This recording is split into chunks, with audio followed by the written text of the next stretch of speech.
Hello friends, welcome back to my YouTube channel. कैसे हैं आप सब? आई होप आप सब बहुत बढ़िया होंगे और मैं भी बहुत अच्छी हूँ। तो मैं आज फिर से जा रही थी मार्केट। ये मैंने अपने हबी को दे दी बुक्स जो कि मेरी बेटी की है, और सोचा कि इनको ना मार्केट में कवर लगवा देते हैं। और जैसे अगर हम मार्केट में कवर लगवाते हैं ना, तो वो ज़्यादा अच्छे रहते हैं और काफ़ी टाइम तक बुक्स भी फटती नहीं है। तो बच्चों के लिए ना बुक्स की केयर करना बहुत ही ज़्यादा मुश्किल होता है। इसीलिए सोचा कि यार मार्केट में 2-4 काम है वो करवा लेते हैं। तो हम जा रहे थे स्कूटी में, क्योंकि मार्केट जाए ना तो स्कूटी में बहुत अच्छा रहता है, जहाँ मर्जी आप चले जाओ। तो फिर अभी ना हम बेटी के लिए शूज़ देखने आए हैं, और हमने बहुत जगह शूज़ देखे बट हमें पसंद नहीं आए। ये देखिए, हमने ना कम से कम 3-4 किस्म की दुकानों में मतलब शूज़ देखे, लेकिन आजकल ना शूज़ के नाम पे भी लोग फ्रॉड कर रहे हैं। मतलब आपको, जैसे आप कोई कंपनी के शूज़ बोलते हो ना, उसी कंपनी के आपको सेम डुप्लीकेट चीज़ दिखा देंगे। तो बस हमारे साथ कुछ ऐसा ही हो रहा था, और फिर करते करते हमें जो हमें चीज़ चाहिए थी वो मिल भी गई, पर थोड़ा भटकना पड़ा। हमने 4-5 जगह में जाके अलग अलग दुकानों में देखा, तो हमें फाइनली वो जो हमें चाहिए था वो मिल गया। हमने अपनी बेटी के लिए ले लिए फिर यहाँ से वाइट और ब्लैक शूज़, जो कि बहुत ज़रूरी थी, और इसके पुराने शूज़ भी इसको छोटे हो गए थे। तो फिर यहाँ पे आके हमें हमारी बेटी के लिए शूज़ मिल गए। इससे अच्छी बात क्या हो सकती है? मतलब हमने 5-6 जगह देखा, फिर जाके उसके बाद हमें कोई ढंग की चीज़ मिली। तो सोचो मतलब कि कितना ज़्यादा मतलब फ्रॉड है दुनिया में। तो इसीलिए कभी भी आप कोई भी चीज़ लेना तो सोच समझ के ले। तो ये जो शूज़ आप अभी देख रहे हो ना, ये बाद में मतलब कि हमें मिले, नहीं तो जो हमें, जैसे मैंने लेना था 11 नंबर, तो 11 नंबर के शूज़ भी हमें दूसरी दुकान में दिखाए, बट वो मतलब 11 नंबर ऐसे लग रहा था जैसे 13 नंबर है। मतलब कि उस चीज़ में आपको डुप्लीकेट और ओरिजिनल का पता चलता है। तो एंड में हमें इस शॉप में आके वो चीज़ अवेलेबल होगी। ये यहाँ की होलसेलर मार्केट है, तो यहाँ पे होलसेल की बड़ी शॉप थी। यहाँ पे आके हमें अपना काम मिला। फिर हमने सोचा यार गरम गरम समोसे खा लेते हैं और घर में भी ले जाते हैं पैक करवा के। तो बस मैंने और हबी ने गरम गरम समोसे खाए। फिर मुझे थोड़ा सा मनियारी की दुकान में थोड़ी शॉपिंग करनी थी, वो की। और ये देखिए जी, ये है हमारा न्यू मेंबर जो मैंने अपनी बेटी को गिफ्ट दिया। इसकी बहुत दिनों से डिमांड थी कि मम्मा मुझे डॉल लेके दो, डॉल लेके दो। तो बस वही था। तो बेटी की डिमांड पूरी क्यों ना करते। और बेटी बहुत खुश होगी, ये डॉल बहुत प्यारी है। तो जैसा कि आपको व्लॉग में पता चल ही गया होगा कि आज मैं गई थी हबी के साथ मार्केट। तो मार्केट जाना ना आजकल बहुत ही ज़्यादा मतलब बहुत गंदा लगता है। जैसे कि गर्मियाँ हो गई हैं, मतलब बिल्कुल गर्मी वाला मौसम होता है। ऐसे घर में तो इतना मतलब इतनी गर्मी नहीं है, लेकिन जब आप घर से बाहर जाते हो, मार्केट जाते हो स्पेशली, तो वहाँ पे बहुत ज़्यादा गर्मी लगती है। तो इसीलिए मार्केट से आ गई थी मैं 4:15 बजे के टाइम में। मैं और हबी गए थे, और बेटी को हम घर में छोड़ के गए थे दीदी के साथ। तो फिर आकर मैंने सबके लिए जो मतलब लेके आई थी, मैं बर्गर पैक करवा के ले आई थी, और चाय बनाई, फिर सबको बर्गर खिलाया, और फिर हम थोड़ी देर मैं आराम करने लेट गई हूँ। अभी भी मैं रूम में ही हूँ, अभी 5:30 हो चुके हैं। तो फिर मैंने सोचा अभी व्लॉग स्टार्ट कर देते हैं, और फिर मैं आपको बताती हूँ कि आज मैं डिनर में क्या बनाने वाली हूँ। तो चलिए अब उठ जाते हैं, टाइम हो गया है, और स्टार्ट करते हैं। चलिए किचन की जो भी मतलब काम है मेरा।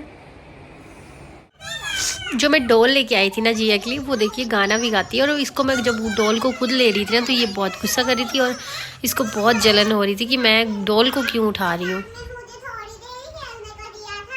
तो ये मैं हम दोनों के लिए लाई हूँ, लो। अरे मैंने तो थोड़ी देर लेना, रात को हम दोनों खेलेंगे सोती बार बस। Bye bye.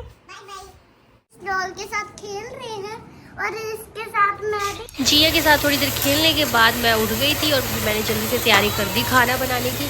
और मैंने ना राजमा बॉईल करने के लिए चढ़ा दी एक साइड, और दूसरी साइड में ग्रेवी बनाने लग पड़ी राजमा की। तो यहाँ पे मैंने ना नॉर्मल जैसे धनिया, जीरा और लाल मिर्ची मैं डालती हूँ, और लहसुन वो ऐड करके मैंने प्याज को भी भूनने के लिए डाल दिया था। और ये देखिए प्याज हमारा अभी तक भून रहा है, बिल्कुल कच्चा है। और दूसरी तरफ मैंने यहाँ पे लग पड़ी तैयारी करने कद्दू बनाने के लिए। तो यहाँ पे मैंने ले लिया है थोड़ा सा धनिया, जीरा और लाल मिर्ची। तो इसी में मैं ऐड कर दूँगी 5 से 7 कलियाँ लहसुन की। और कद्दू आज हम बनाएंगे, तो कद्दू हमारा बिल्कुल ही सिंपल तरीके का होने वाला है। मतलब जो रेसिपी आपने कभी बनाई नहीं होगी, आपको पता भी नहीं होगा, और इतना टेस्टी बन के तैयार होता है ना कद्दू, मतलब बहुत ही ज़्यादा स्वादिष्ट। और राजमा के लिए जो मैंने तैयार किया था ना प्याज, वो अभी तैयार हो रहा है, थोड़ी सी देर में वो पक जाएगा। और मेरी बेटी को भूख लगी थी, तो मैं यहाँ पे बेटी के लिए दूध गर्म कर रही हूँ। वो कह रही थी मम्मा मुझे दूध दे दो। और राजमा भी अभी हमारे कच्चे थे तो मैंने उनको फिर से गैस पे चढ़ा दिया। और मेरा किचन बहुत मैसी हो रखा है, खाना बनाते समय थोड़ा बहुत तो एडजस्ट करना ही पड़ता है।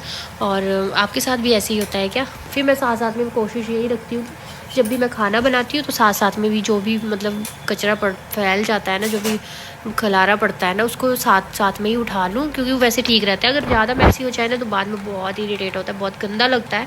तो इसीलिए मेरी हमेशा कोशिश रहती है मैं साथ साथ में सफाई भी करती रहूँ। तो फिर यहाँ पे मैंने टमाटर की प्योरी बना ली थी, 3 से 4 टमाटर की। तो यहाँ पे मैंने थोड़ा सा टमाटर ऐड करने के बाद मैंने इसमें भुना हुआ मसाला ऐड किया, जो हमेशा मैं अपने घर का ऐड करती हूँ। और बीच में मैंने हल्दी नमक भी ऐड कर दिया है। और ये देखिए राजमा को हमारे और विसल आ गई है।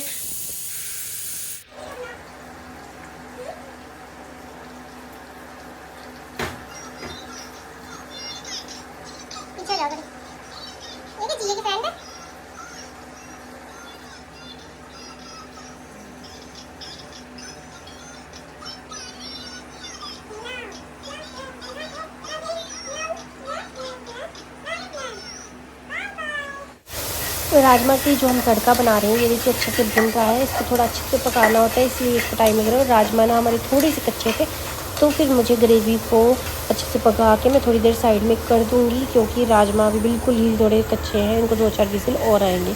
तो अभी आ गए कि कहने लगे दूध ले आता हूँ, तो आप अंदर से वो निकाल दो, दूध लाने जिसमें दूध लाते हैं हम डोलू में, वो निकाल दो। तो मैं हबी को देने गई और कहने लगे कि गेट भी खोल दो, तो मैं भी गेट भी खोलने जा रही हूँ। और हमारे यहाँ पे ना दूध अगर हम घर पे कोई देने आता है ना तो वो फिर बहुत ज़्यादा मिलावट करते हैं, मतलब पानी डाल के दे देते हैं, प्योर पानी डाल के। तो अब लोगों का कहना ये होता है कि अगर घर में दूध लेना है तो फिर ऐसे मिलेगा, और खुद जाके लोगे तो अच्छा मिलेगा। तो बस इसी चक्कर में मेरे अभी खुद जाते हैं। और ये लग पड़ी मैं कद्दू बनाने की तैयारी करने। इसमें मैंने थोड़ी सी धनिया, लाल मिर्ची डाल दी और हल्का सा जीरा डाला, और ये डाल दिया मैंने पिसा हुआ मसाला जो मैंने कूट के रखा था, धनिया, जीरा और लहसुन, वो भी मैंने बीच में ऐड कर दिया है। तो बस इसमें हम ना टमाटर ऐड करेंगे ना ही करेंगे प्याज, और इसमें हम बिना प्याज और टमाटर के कद्दू को ऐड कर देंगे, जो भी हमने छिलके के साथ ही काट के डाल दिया है। ये कच्चा सा कद्दू था तो इसको हम छिलके के साथ में ही ऐड कर देंगे, जिससे ये बहुत ज़्यादा स्वादिष्ट बनता है, बहुत टेस्टी बनता है। और इसी में हमने नमक और हल्दी भी ऐड कर दी है, और इसको अच्छे से चलाएँ ताकि ये कहीं से भी जले नहीं, और ढक्कन लगा के इसको छोड़ दें 5 से 7 मिनट के लिए।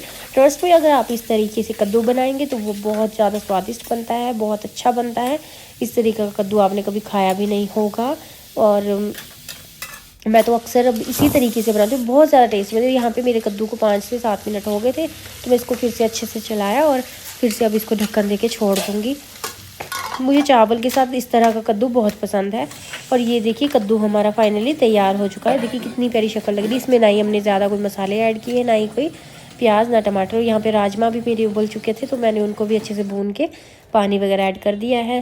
तो ये था जी आज का रात का हमारा डिनर। तो इसमें मैंने लाल मिर्ची भी साथ में भुनी हुई थी, और साथ में लिया है मैंने नींबू, खीरा, हरी मिर्च, और इसी के साथ हमने अपना डिनर एंजॉय किया। कद्दू के साथ ना नींबू का होना बहुत ज़रूरी है, और फिर खाने का स्वाद तो दोगुना बढ़ जाता है।